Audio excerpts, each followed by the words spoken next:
ఒక స్టూడెంట్ తన పొటెన్షియల్ తెలుసుకోవడానికి అసలు ఎలా సార్, అంటే ఏ విధంగా తను తెలుసుకోవాలంటారు అసలు? ఫస్ట్ ఎప్పుడైనా కూడా జనరల్గా తను ఎక్కువ ఎవరితో టైం స్పెండ్ చేస్తారో సో వాళ్ళు ఫస్ట్ చెప్తారు నీ స్ట్రెంగ్స్ ఇరా, నీ వీక్నెస్ ఇరా అని. ఈ పర్సన్కి తన ఓన్ స్ట్రెంగ్స్, తన ఓన్ వీక్నెస్ తనకే తెలుస్తాయి. బయట మిగతా వాళ్ళకి కనిపించేదంతా డిఫరెంట్.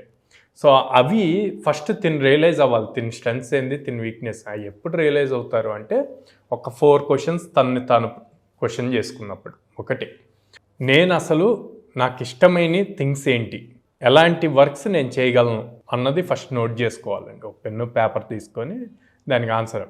సెకండ్, ఆ నోట్ చేసిన వాటిల్లో ఏ పని చేస్తున్నప్పుడు అసలు టైం మర్చిపోతున్నాను. థర్డ్, ఎలాంటి పనులు చేస్తుంటే లైక్ వాళ్ళ పేరెంట్స్ కానీ లేకపోతే ఎల్డర్స్ కానీ లేకపోతే ఫ్యాకల్టీ కానీ ఇట్లా అప్రిషియేట్ చేస్తున్నారు, ఎలాంటి వర్క్స్ చేస్తున్నప్పుడు రెగ్యులర్గా అప్రిషియేషన్ వస్తుంది. ఫోర్త్ క్వశ్చన్, ఎలాంటి వర్క్స్ నేను చేయకుండా ఎస్కేప్ అవుతున్నాను, స్కిప్ చేస్తున్నాను. ఖచ్చితంగా పెన్ను పేపర్ పెట్టుకొని రాస్తే అవి రాశాక మళ్ళీ రీచెక్ చేసుకున్నప్పుడు మీకు ఒక ఐడియా వచ్చేస్తుంది, నేను వీటిల్లో స్ట్రాంగ్ ఉన్నాను అని. వీటిని బేస్ చేసి కెరీర్ బిల్డ్ చేయొచ్చు.